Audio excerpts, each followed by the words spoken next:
What's up, everybody? You're on another episode of Chiefs Focus Live. JP, Quentin, we got Caleb, and we want to thank the Fantasy Sports Corporation for bringing us on their show every Wednesday night. What's going on, guys? Doing pretty good. How are you guys doing? The Royals aren't losing yet, so we're doing all right now. That's a plus. After the sleep we probably all got last night, I can't say yet. That is a plus. What? Okay, so I never did end up catching the end of that game. So how did it end? As I know you were chomping at the bit there. Well, the Royals lost, but How badly? How badly was the loss? I mean, it was 4-1 in the bottom of the ninth. 4-1. I mean, a lot. They didn't get blown out or anything, so it's fine. As long as you don't get blown out. Well, it's a professional baseball organization. I think I want to hold them up to the standard of winning baseball games. But hey, man, you got them holding. We're not here to talk about the Royals. We're here to talk about the winning organization inside the Truman Sports Complex, the Kansas City Chiefs. We call that a transition. Yeah, that is a transition. Let's have a little fun on this show. So we noticed that the Chiefs haven't really made any moves in the last couple of days. So that's kind of like, I'm just friggin' bored with this whole offseason shit. So now we got to figure out what to do, how to do it, when to do it. Tyreek Hill's making it interesting. He's just crying. The dude's a crybaby. He comes to Kansas City to cry and then go back home. He's crying in the car right now. He's somewhere crying in the car. I don't know what. I don't know why. I don't know what his deal is. What do you guys think's going on with him? You think he's just missing Kansas City? Just like I said on the podcast last night, Tyreek is doing it for attention. He likes to talk.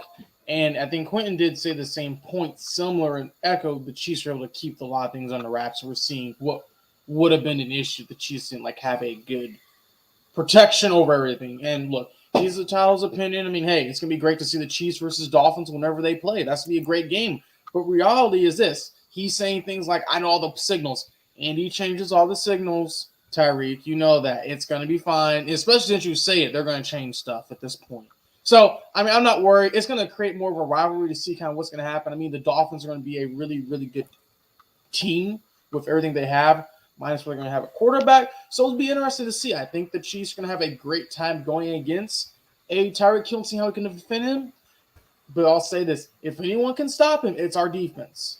They are not going to let him go by and get a bunch of yards and a bunch of points. They're going to be able to stop him, I feel, personally. He's going to get his, but he's not going to get nothing crazy. The Chiefs know how to get him. Just how the teams were able to stop Tyreek Hill and take him out of the game, the Chiefs are going to do the same thing. Okay, so let me ask you, Quentin, what do you think he's doing? You think he's just do you think it's just, the fact that he doesn't have a ring now? I mean, he has a ring, but it's the only one he's probably ever going to get. Here was I think Josh Garcia. He responded to the tweet on Twitter, and he says Kansas City just lives in his head rent free. He's becoming more and more clown worthy. Mm-hmm. That good job, Josh. I mean, took the words right out of mouth. We're living in his head rent free, right? I think he's in Miami, and I think he realizes that now he's not playing with the best quarterback anymore. He's not on the best offense anymore, and that's that. I do think the point is, and we talked about this last night, like you mentioned, Caleb, that it simply is that Andy Reid and the Chiefs are just able to keep so much of this stuff in-house, and it's impressive when you realize, how much of it was kept in-house, how much was he talking in the locker room? Was he actually bad for this locker room towards the end? Because, as more and more information seems to come out, and every time he opens his mouth, I have to think that, especially towards the end of his time here, maybe one of the reasons it was easier to trade him was because he was just becoming more of a hassle in the locker room. Mm-hmm. Hey, man, you know what? We'll go along with that one. I will give you a thumbs up for part of that because you're right on part of that. Well, and I think also we see there was more of a I instead of a we part of working with the team. I mean, it's everyone. They're literally all in this together. And what we saw is that it wasn't good. And hey, he can come, he can talk. I mean, was on Sports Radio at 10. I mean, I can't blame him, but it is what it is. I mean, he decided to leave for the money. He got his quote unquote $30 million a year, and he can have that. Great. But he should know that if you want to talk that, you better back it up on the field. I mean, he was talking about Tua all off season, how Tua was this, Tua was that. And what did it get him? Tua got hurt, couldn't play, and they struggled and almost beat the Bills, but were just that short. So, I mean, what we're going to see is, Tyreek is just going to talk. And probably came to a point, maybe the Chiefs and maybe some of the teammates, and JP just said the thumbs up, that they were kind of tired of the antics. It seemed like Tyreek Hill wanted to do different things, and the Chiefs were like, no. They were trying to do things to help benefit him. One thing he was trying to complain to how the Chiefs were not letting him go see a family member or someone who was sick. I'm not really understanding the full story there because that doesn't sound like the Chiefs, but I don't know. Because you know what? He could say all that he wants. Man, that is absolutely not true. First of all, Andy Reid would have let him walk. And he did. Andy, look, Patrick would have gave him the private There were plane. probably limitations he's not talking about. He want to do this and do that because they're going to see where he's at. I mean, they're going to find out eventually if he goes and then he goes to Georgia to see his family. He's probably going to go see people. He's probably going to do other things. He might go to the lake. You never Guarantee know. he was going to be on the ocean in some boat with some girl. He wasn't going to see no family member. Well, I don't know. Come on. I mean, they knew well enough his mentality and the way he does things.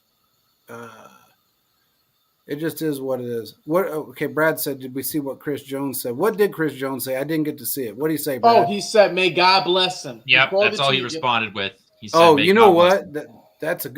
That's actually good because man, if he gets nailed by anybody, can you imagine just like a Nick Bolton just chasing him down, somehow getting behind him, or even, hey man, Justin Reed, look at the hit he put in the Super Bowl. Mm-hmm. Let him put that hit on Tyreek, because Tyreek's a lot smaller than that dude.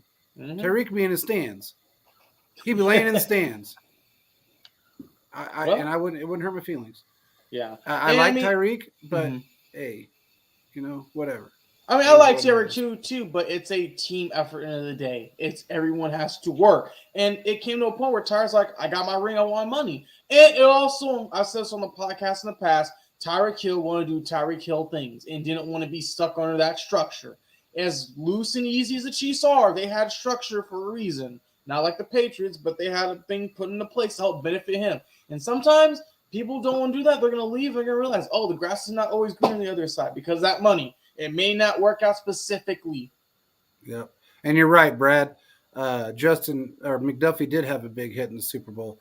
Look, man, Tyreek, he can talk. Look, Andy is not stupid. If honestly, he says that stuff like, we know all their play calls. We know when they're going to make transitions, blah, blah. Look, you can say all that you want. It really makes a bit of, that's what it sounds like to me. That's all it sounds like. It's a big, giant, wet fart. Because he knows just as well as everybody else does that Andy Reid changes everything when a player leaves. Look, what's his face? They went to Cincinnati last year. What's his dang name? The one that got in trouble, Chris Lamones. Oh, they thought they were going to give him some kind of insight. Chris Lamones didn't have insight on his own, much less the team. I mean, Andy doesn't give. He's not like a lot of coaches. He doesn't give that giant playbook to every player and say, "Here, learn the whole playbook." You got specific positions that you learn from, you play from, and that's just what you do. He doesn't give them Patrick Mahomes play calls. He doesn't give them Chris Jones's play calls. Spags doesn't do that. You get your plays for that game, and that's it, and you hand them back when you're done. That's the extent of it. If he thinks if any fans believe that Tyreek actually knows these things going into the following season, they're nuts, because there's no way he can know these things. Andy changes it up too much. He changes it up. If we're playing an AFC West team the second time, he changes up everything. Mahomes changes up everything. I think he's just crying because he knows that he ain't never getting another Super Bowl ring, and he's stuck with a team that one, he's got a really bad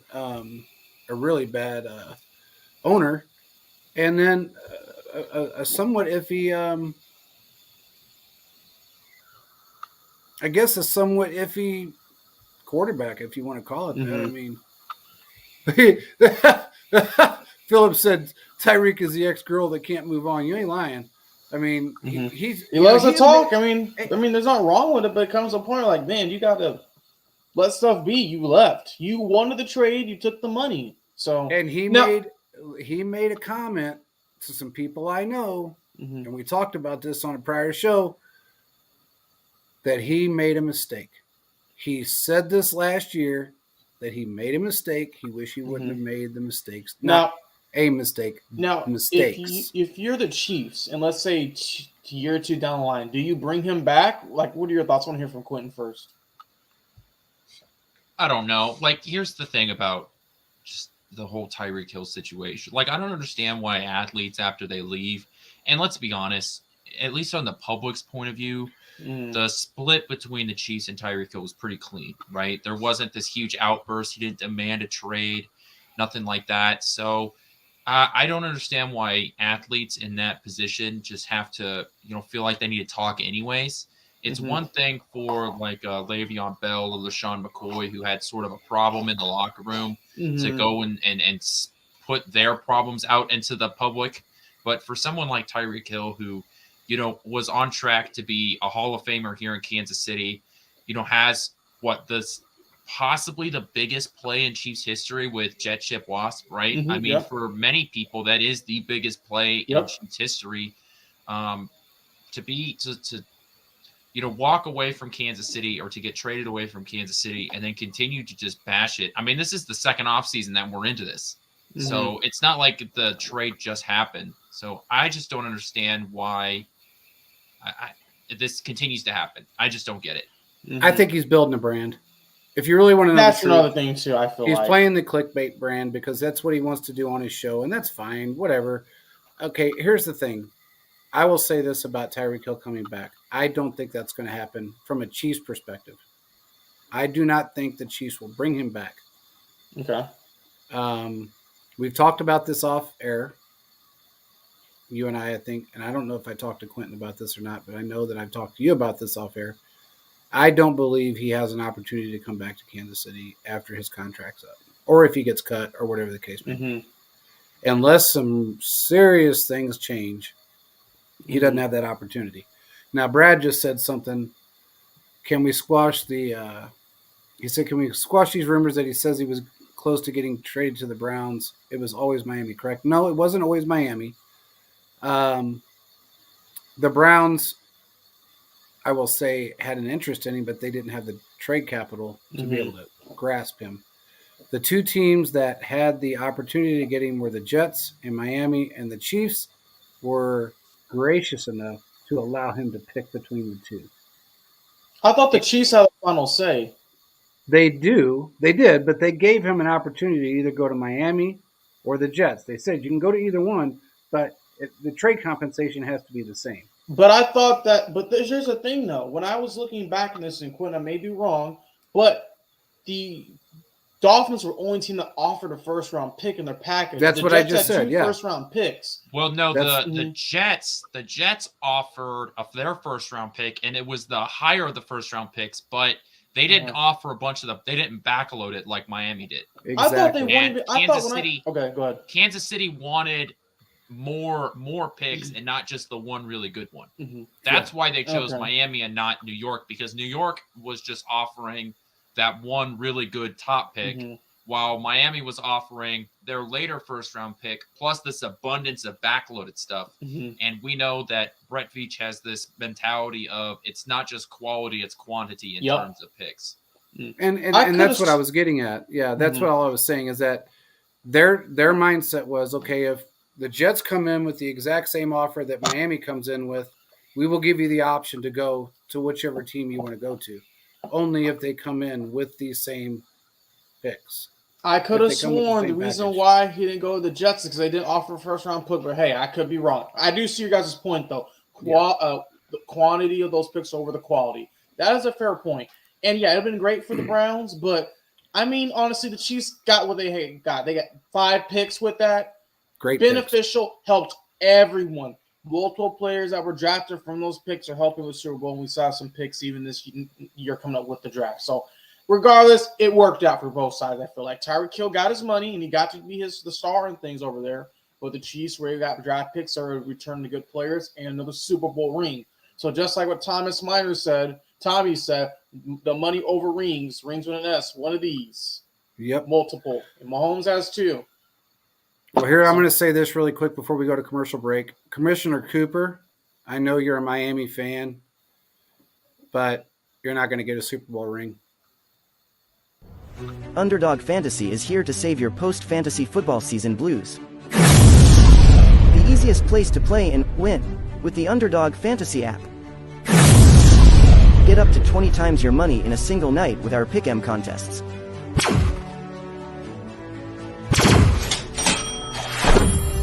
Grab some insurance when setting your picks and win even when one pick fails. Go online now and use the promo code ChiefsFocus to double your deposit up to $100. Sit gingerbread, good girl. All right, I want to say something really quick. Underdog is the only one that I've noticed that actually allows people if they give a freebie, if you make a deposit and they give you $100 worth of picks or whatever, or $100 in gambling money and bets, they actually allow you to win. And from what I've understood from people that I've asked around about, because I do research these people, they actually care enough. I can't say they care enough, but they don't play with the algorithm. So it's similar to like if you're, playing a video game on your phone and you can actually win real money and they give you $1 million worth of coins. Those $1 million worth of coins are usually gone faster than what you can win it. So, and it's kind of like at a casino, you get $20 worth of free play on the slot machine. That free play is not getting you anywhere. These guys actually care. So if you're going to go bet, make sure you do it with Underdog because they actually do what they say they're going to do. And that's the one thing I do like about those guys. Moving on. What Thomas say here? Thomas said, dropping bombs on live TV. Commissioner Cooper is a buddy of mine. He runs he runs Fantasy Sports Corporation. He's a big Miami fan, and he's a big Tua fan. Now, he's part of Tuanon? Oh, he's in the Tuanon. We might need to bring him on and have a debate. Chiefs versus Dolphins. That. Who's the next rising team? That's right. So, and that's a great idea. Commissioner Coop, you're coming on the show, bud. But anyway, I don't think he realizes, or maybe it's not that he doesn't realize, maybe he just doesn't want to see it. That Tua is not the quarterback that's going to be able to get them over the hump simply because of his injuries. Now, am I saying he's a bad quarterback? I'm not. I was always a Tua fan. I wanted him to succeed. But now that he's in that position that, man, one hit, or maybe a non-contact, similar to what happened last year, that just episode, I guess if you want to call it that, can take him out of a game. All eyes are on him. So if Ross values his quarterback, he better go bolster that offensive line because that dude, he's going to feel it. He's going to feel it. You tired? You tired, Caleb? Huh? Are you tired? Well, I'm fine. I'm just listening when you sound. Yeah. So I'm making you yawn, or are you just tired? Well, the Dolphins aren't my team. It's the Chiefs. Like Quentin got there. I'm actually a little tired. But look, hey, I like the Dolphins, but what's going to come down to is this. Are they going to be able to get over the hump? Because they haven't even won a playoff game, and I don't even know how long. So it's going to be a lot for them to overcome. They didn't beat the Bills, which was the wild card. So if they don't do that, then they have to at least get some steps. And I think they're great, but they're going to have a lot of things that are going to need to change over for them to be beneficial. So, regardless, they can do what they can do, but I'm not very impressed. You can get all the star power guys you need. In the end, sometimes it's not going to help you. But kind of looking at the whole situation that's going on with the Chiefs and everything, and to come out talk about Tyreek Hill, do we think wide receivers, possibly like a McCole Hardman, could possibly do very, very well with the Jets? Do you think he's going to raise his stock is going to raise even more? Or do you guys expect his time is going to be the same? Because I feel like then there's going to be the debate. Well, it was Andy using it correctly or not? Because we know side of the story, and we gave our speculations, but I feel like the media, especially in New York, would try to spin something saying, oh, Andy didn't use them properly when there was actually X, Y, and Z. What are your guys' thoughts on that? Quinn, you want to take this first? Or you want me to go? Yeah, I'll go. I think that McCole Hardman is a solid number 3 wide receiver, a fringe 2 kind of guy.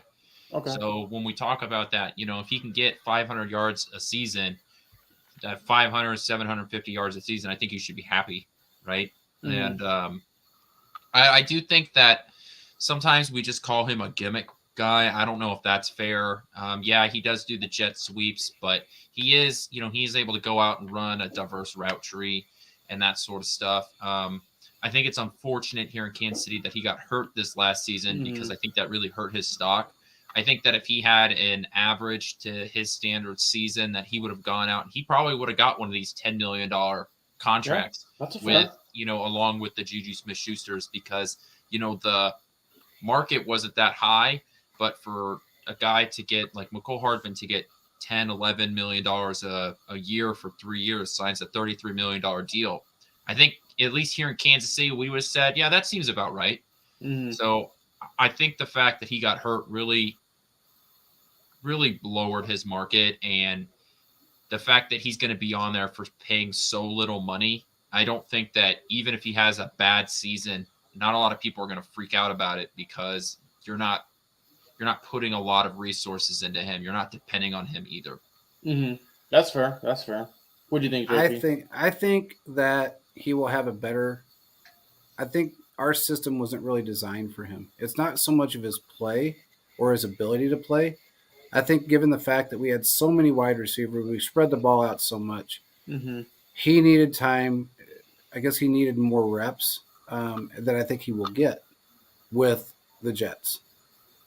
I think he'll get those type of reps. When you got a guy that's that fast, if he can get his timing down and get his hands, where they can actually grab a football, I think he'll be okay. I think he'll actually play. He'll do better in a different system. I just think this system was not really set up for him. He was brought in, and for everybody out there that still thinks he was brought in to replace Tyreek because of that situation, you were dead wrong. He was brought in to replace Sammy Watkins because they knew Sammy was injured all the time, and they weren't really going to keep him past that year that we actually drafted McCole, or maybe it was the year after, but they did anyway because Sammy was constantly injured. He wasn't brought in to replace Tyreek because of the situation Tyreek was in. He was brought in to replace Sammy Watkins. They saw a fast, speedy guy. They thought maybe he could learn the route tree. He could pick up the offense quicker, and he was going to be a little bit more of a team player when it came to it, which he was. I'm not saying he wasn't, because McCole, he did his best to, I guess, stay in his lane in some respect. I mean, it's kind of a harsh way of saying it. Well, yeah, I mean, he would even legit say, I'm not the number one option, and he has a fair point. I just feel like Kansas City fans felt like there should have been some more there. I'm kind of like MVS a little bit. We saw he did some great things, but we felt in certain instances there should have been some more connection. And maybe that's because this is the first year, but we see that was kind of maybe one of the struggling links. Some of the difference between MVS and McCole is this. MVS was brought in to do exactly what he did. McCole was kind of switched around a lot, trying different things to help him succeed. And that didn't really pan out. But MVS came in and did exactly what he was brought in to do. And that was be the guy, your deep threat, the guy that's down the field, the decoy, and he did it. So I think there's a huge difference between the two. McCole was brought in to be that guy, that number 2, really, wide receiver to Tyreek, and he just never really panned out to be that number 2. So what's he saying? He said, Thomas says, McColl is a solid player, no doubt. His versatility is what makes him valuable. I agree with you. He is versatile. He can do a lot of different things. You know, he can jet sweeps out of the backfield. His biggest, I think, downfall would be maybe, you know, sometimes his route running Doesn't finish them. He didn't finish his routes. And that's the really thing with Mahomes. You need to run your routes to the nth degree. Because Mahomes is going to be back there running, ducking, diving, throwing sidearms. I mean, he's going to get behind you, but you got to keep running your routes. And we've seen there were several times every single season he missed balls because he just did not run routes to completion. Balls. You're absolutely right. That's a great point, Caleb. We saw this happen this year or even last year where, you know, Mahomes, it looked like he overthrew Tyreek or McCole Hardman. And, you know, then the camera will point to Mahomes and he's telling him to, you know, to keep going. Keep running that route. And, you know, then they show the replay and it's like he just cut his route off, or, you know, sometimes where instead of running the sharp straight across stuff, he would sort of glide down the field. And yeah, I think that's a really good point, is that sometimes his route running, I don't want to call it lazy, but it just wasn't done to perfection. And I think the maturity is also one thing too. We also discussed that with Pat Camp, him saying his schedule is not lining up. Well, I mean, I guess, but I mean, also you got to do a lot of off-field work. I mean, a lot of jobs, people do a lot of, sometimes they want to get to that next spot. They do work at home, or they work on their craft in another way. So, I mean, it is what it is there. Hopefully things can be worked out, but it just kind of amazes me how fans say he wasn't used correctly when I think he was. There's just other reasons why stuff did not get to what it needed to be there. Well, he said he wasn't used correctly as well, so I don't think that helped much. But I have a feeling the New York media would they might try to turn something around, saying, "Well, he's done for 1,000 yards," and if it gets to that point, and they're saying, "Oh, all these different things." So yeah, and you know what? I hope and pray, because I like McColl, and I hope and pray that he doesn't have really bad seasons, where he doesn't, you know, pull the Tyreek and cause interceptions, or, you know, have a lot of drop passes, because they will eat him alive. He thought it was bad when some of the Kansas City, what's up, Diz? When some of the Kansas City fans went after him, which, you know, we've got those 10%ers that always delete their tweets after they bash somebody. But especially if they have a good game. But the New York media, man, those guys will rip you apart. If he thought the fans were bad, the media's going to really go after him. Woof. I mean, it's going to be a rough ride. So we'll have to see how that one plays out. But I wish him the best. I mean, I really do. I like McColl. He's a good dude. Kind of comical, by the way, with McColl. I don't know, it was last night or the night before, he popped on Twitter and he said, "I'm bored. Anybody want to do a Spaces?" I popped in. I said, "Yeah, man, it's been a while." He said, "Okay, let's start it up." He started the Spaces and left. There was like 200 people in there, and he just walked off. All right, I'm done. I'm bored with this conversation. Did he even talk, or did he just? No, he said, like, I think he said one thing at the beginning. "Hi, how you doing?" I really wasn't that bored or something, and then he just let everybody else do their thing. I don't know what he did, but it is what it is. We got Thiz on. What's up, Thiz? How you doing, man? Thiz at work listening to our show. What do you guys think, real quick? There's been a lot of discussion about different wide receivers coming to Kansas City, whether it be through free agency or trade. There's a couple of them that have been mentioned here lately. We know that, you know, I'm not going to say one of them because that's kind of one player that I think the Chiefs are actually, well, I know they're kind of really interested in, but we've heard a lot of the D-Hop talk about him being cut. We talked about this last night on our show, but this is a different show, so we might as well talk about it really quick because, you know, this is a lot of things that go on in the NFL pertain to what is going on in Kansas City. You know, people want to know everything can just always, it always comes back. It's always full circle. So some team is picking up a player to, you know, try to beat Kansas City, or 4 players, or whatever the case may be, pick up a whole damn team. We've seen that happen with Buffalo. You know, we've seen it happen with Miami. Who else? The Raiders, the Chargers. It was mainly the Chargers in our division. Oh, and then, of course, the Broncos. They went, you know, got Mr. Limited. So, and what do you guys think? What do you guys think of all this talk? I mean, I think that if he gets cut, that's sort of the perfect situation for Kansas City, right? Because that means, one, DeAndre Hopkins is going to make a bunch of money from the Cardinals, right? That's not just because he gets cut. He's still going to be a big cap hit for the Cardinals, and you can come to Kansas City and you don't have to sign a huge contract because you're going to be making some of that money that you would from the Cardinals anyway. So you don't need to come here and quote unquote get the bag because some of that money you're going to make from the Cardinals anyways. So you're good there. The conversation that I brought up last night was that if he does get cut, I don't see it happening until after June 1st because his post June 1st cut is so much cheaper for him than so much cheaper for the Cardinals than it is pre-June 1st. So I have the numbers up in front of me. His dead cap money, if the Cardinals cut DeAndre Hopkins right now up until June 1st, is $21 million in dead cap space. Yeah. They would save just under $9 million. If they do it after June 1st, his dead cap money would be $10.5 million, and they would save just under $19.5 million. So if he gets cut, that's not happening until after June 1st. It just doesn't make financial sense for the Cardinals to do it. And if you're not going to find a trade partner, then just wait it out. You have all the leverage here. He still has 2 years left on his contract. Just wait it out. I agree. What do you think, Caleb? Same thing. This can be waited out. I mean, honestly, what Thiz just said for the first time since Jonathan Baldwin, I do agree with him. I do feel comfortable the Chiefs drafting a wide receiver in the first round. And then Phillip put up a couple different options.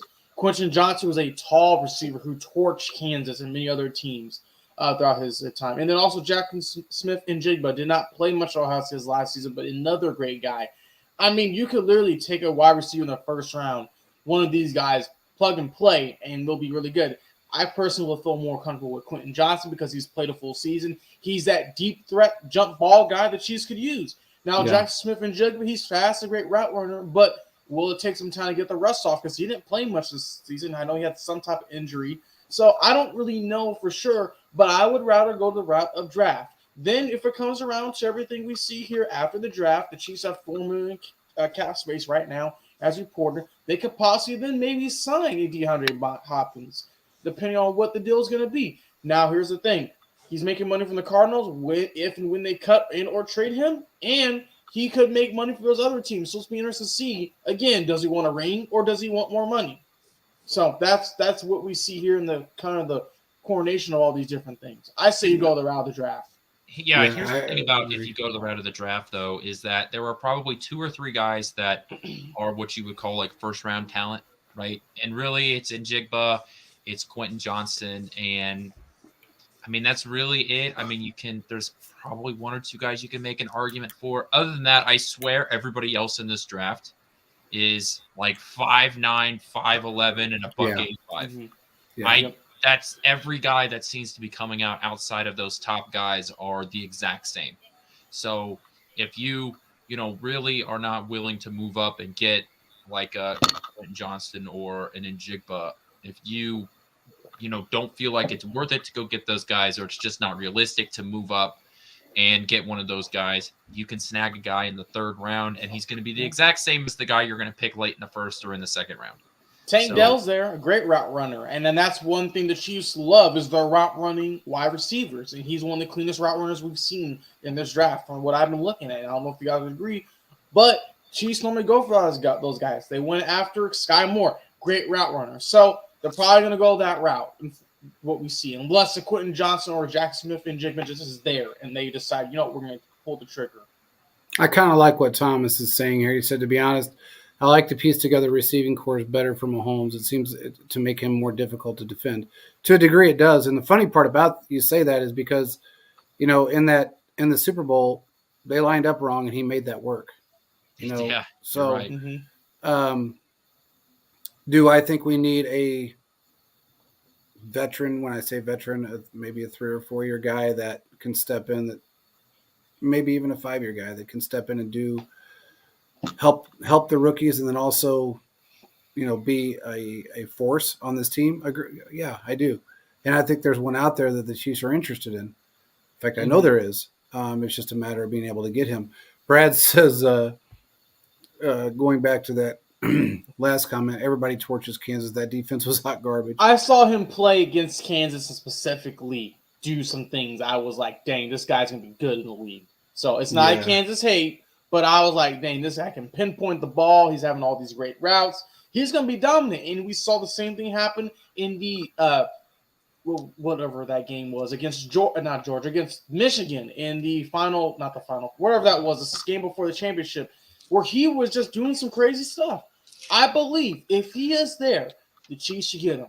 That is a guy you could really benefit having in your wide receiver room. It's going to make a lot of teams think twice. And then, hey, if D-Hop wants to come in, there you go. I mean, there's room.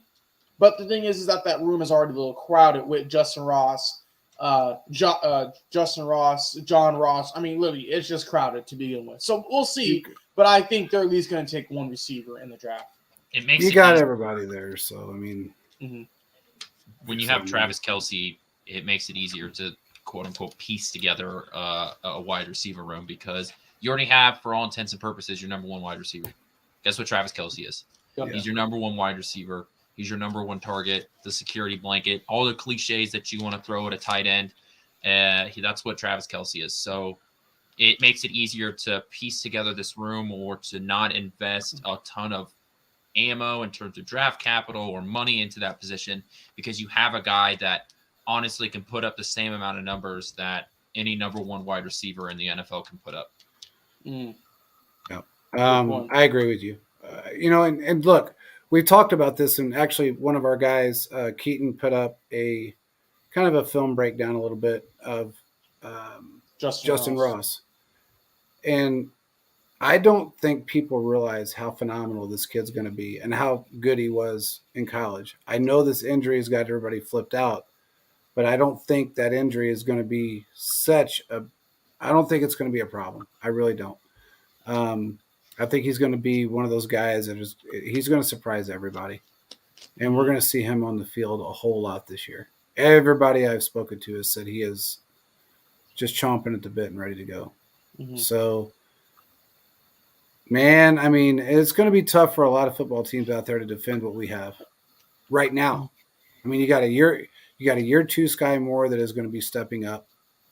You got Justin Ross. You've got, MVS, which I don't care what anybody says. I love the way MVS plays and the role that they put him in.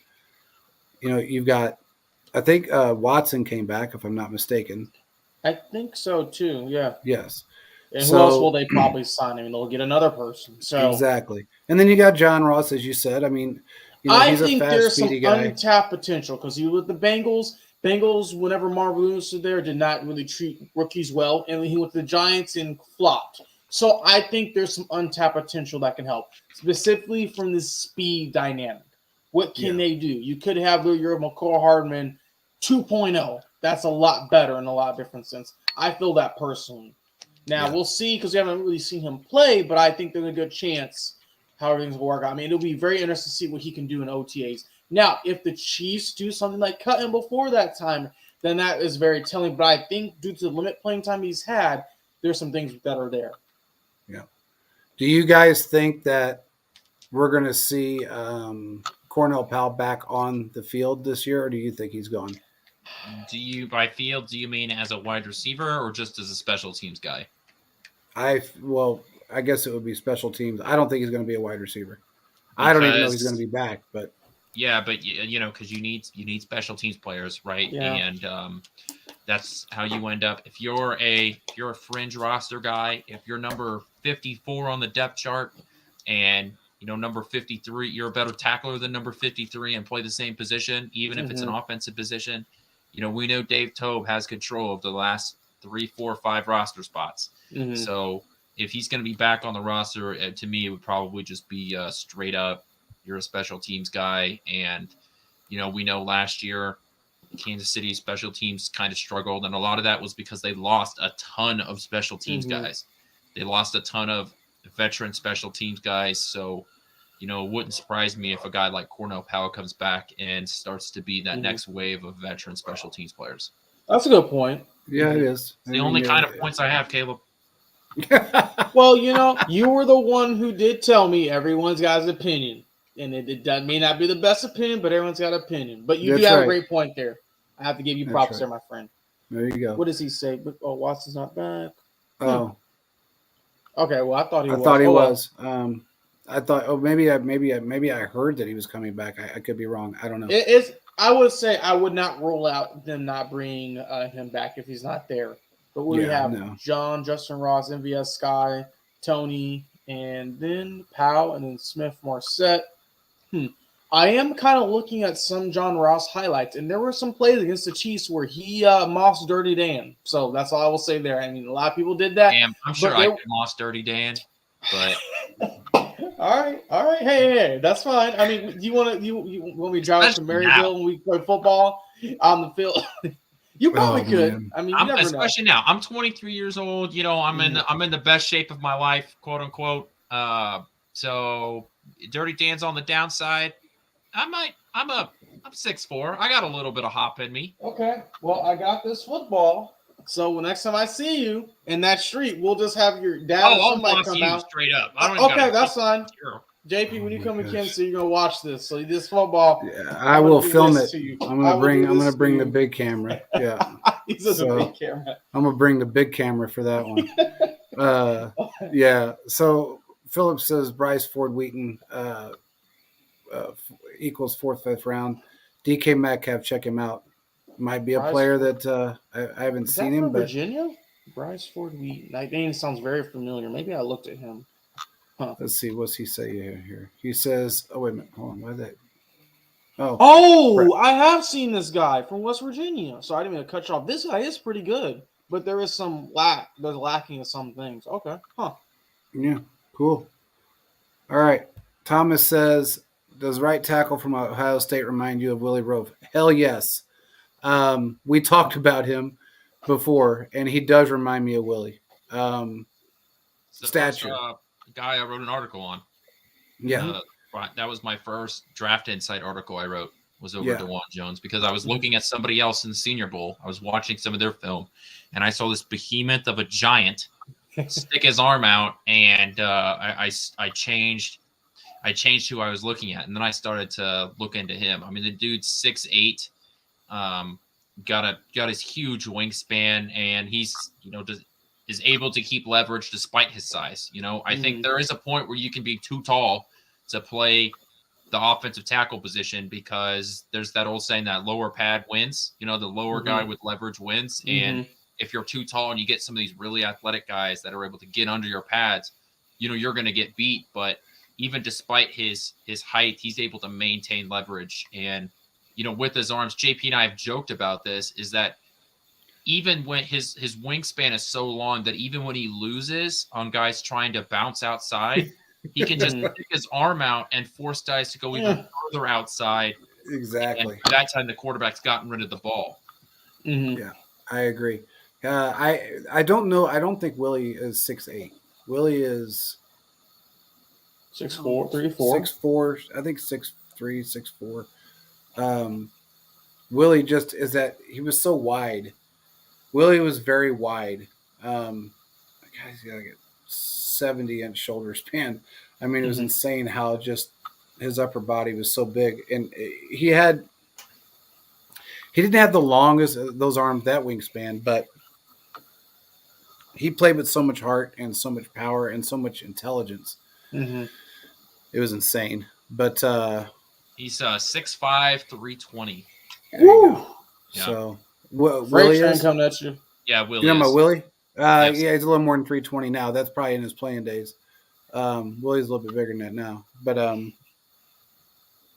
we saw him on the show. He's been on a couple times. Willie's Willie's he's a big man, and a very strong man. There's no doubt about that, and took a lot of punishment. So give him all the props in the world for what he did in his career. Yeah. What's Brad saying?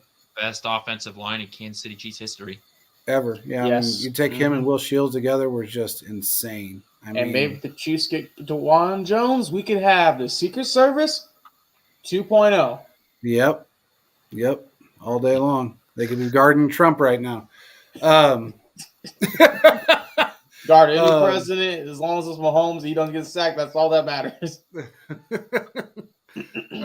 Brad CS Bryce Ford Wheaton has an insane high RAS realistic score. Megatron, yeah.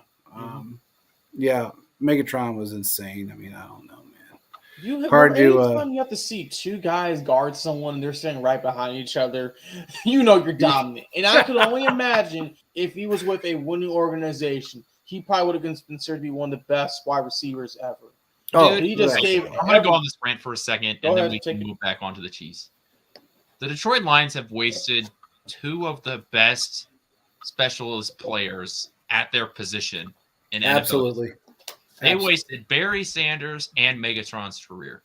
Yep. Those are two of the best to ever play their position. And I think people even forget about Megatron because he was on the Lions. But, man, that dude, he was so good. And, he was the guy that you almost wish that he would have asked to be traded out just so he could play with the real team. But yeah, he had that Barry Sanders mentality that he was just so damn loyal. All right, we can move off of this. I wish he wasn't there, but here, what's he saying? He's saying Phillips says DeJuan Jones is like Jonathan Ogan. Mekhi Becton size. He is. I mean, he's like that. What's his name? Calais Campbell. Calais Campbell's 6'8", and just a monster all the way around. Of course, different sides of the field, but he's just so damn big. Did he get signed, by the way? Did he pick up some? I thought I heard he got signed, but I could be wrong. Look, here's my man Coop. He said Tyreek crying. He's on America's team now. America's team? Come on, man. You still got Tua. I mean, we had this discussion earlier. I don't know where you were at. You should come on one of our shows in the future. You need to come on and let's do a little debate. 3 Chiefs fans versus 3 Dolphins fans. We're going to discuss who's the next greatest team in the AFC and why. Yeah. I think both of us can make some compelling points, but the Chiefs will come through. Yeah, but okay, here's my argument, just so you can prepare for it, because I know I'm going to beat you with it anyways. My team has Patrick Mahomes. End of discussion. There you go. With that, I'll give you weeks to try and come up with an argument that's better than that. I'll give it to you again, slower this time. Patrick Mahomes. That's it. That's all I gotta say. He hasn't responded, so I wonder if he left. What happened, Coop? Where you at, man? Come on. Oh man, Miami. I love Miami fans.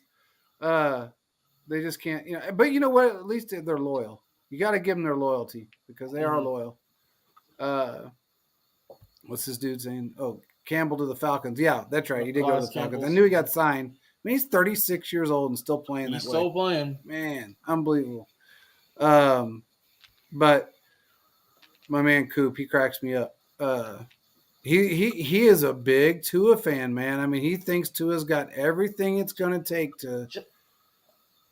Just imagine if they just had Justin Herbert instead of Tua. I'm just going to put that out there. They had the opportunity. But it didn't work. They had the opportunity. That's what I'm going to say. So they did. You know what? I think you know what?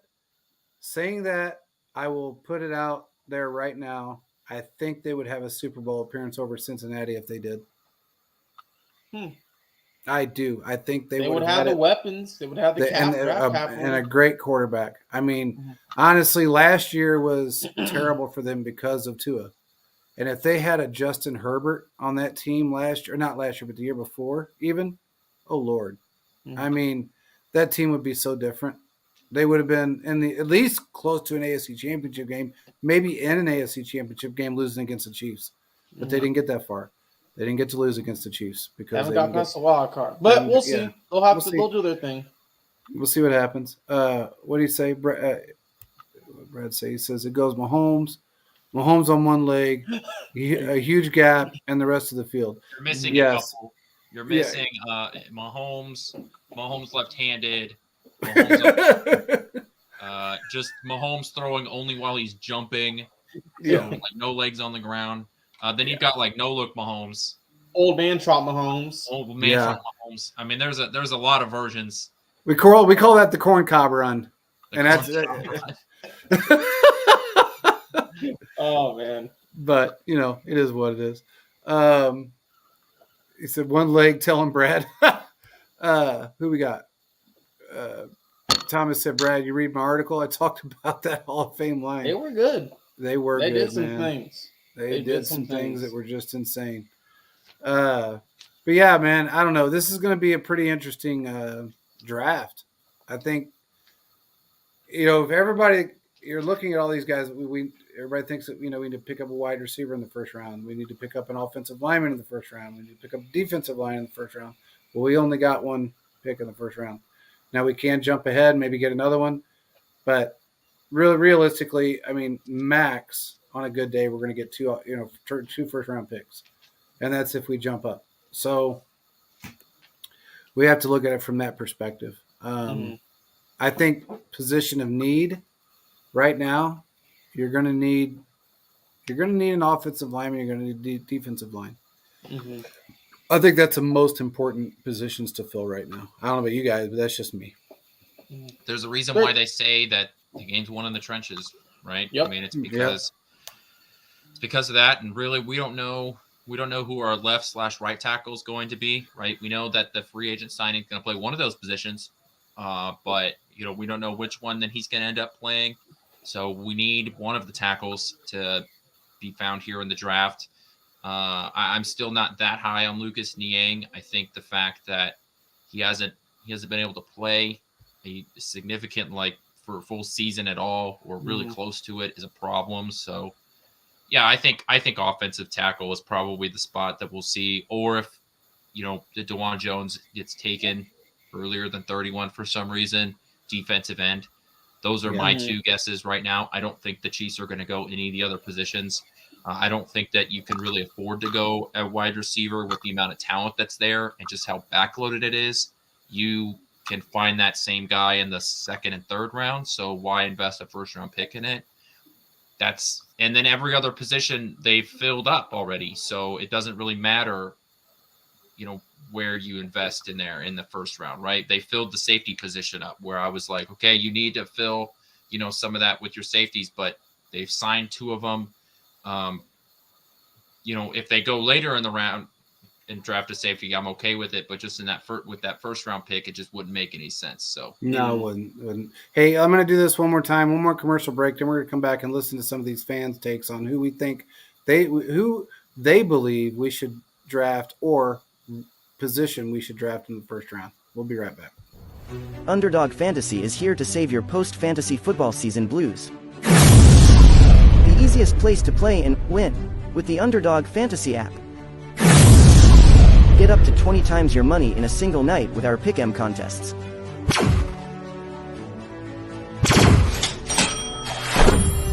Grab some insurance when setting your picks and win even when one pick fails.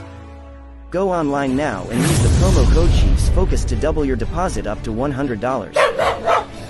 Sit gingerbread, good girl.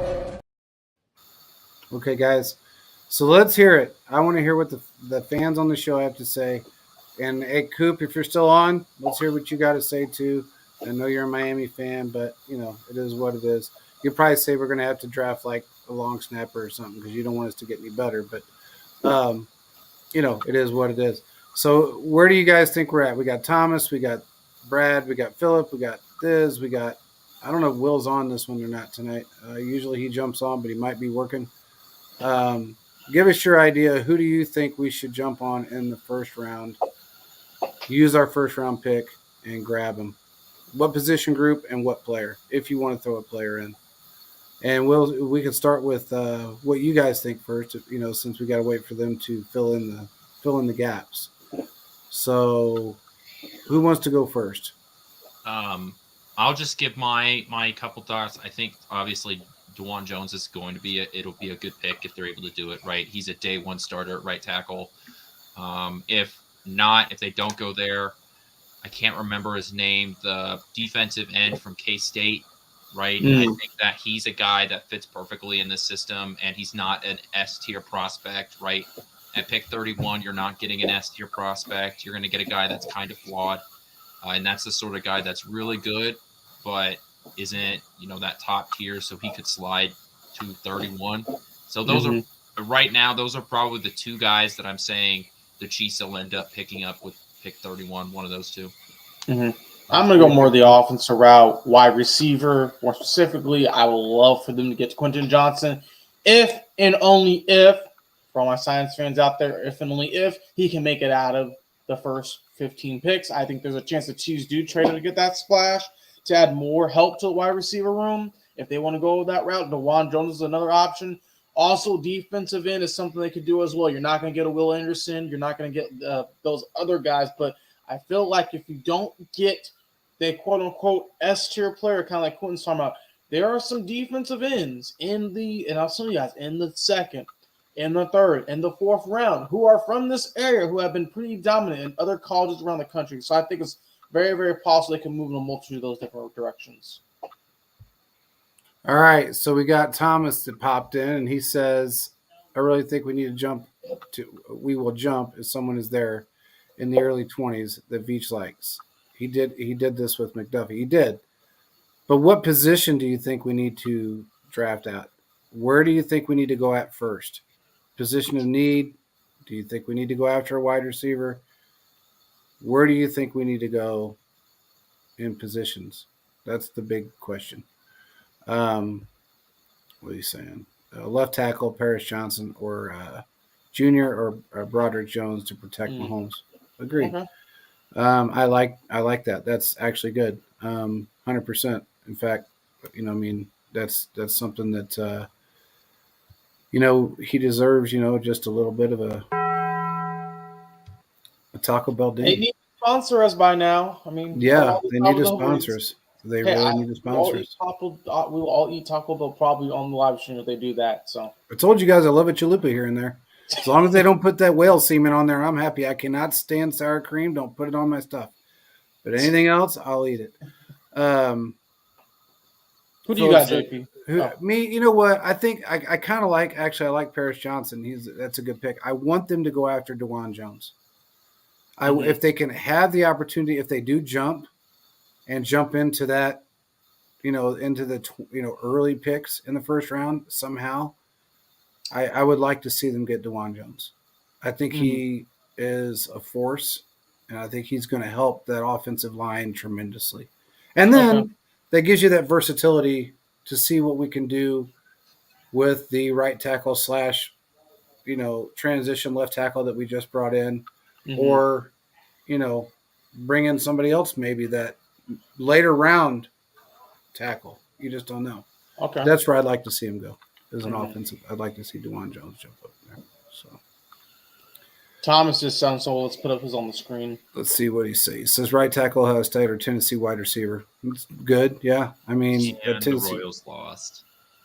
And that's surprising to you. You know what? The old saying that they are the farm team for the rest of major leagues really fits, because that's what they are. They said it when I was there, and they're saying it. It's just they're proving it to this day. The few good players that they pick up, all they're doing is just giving them a springboard to a fat ass contract. That's all they do.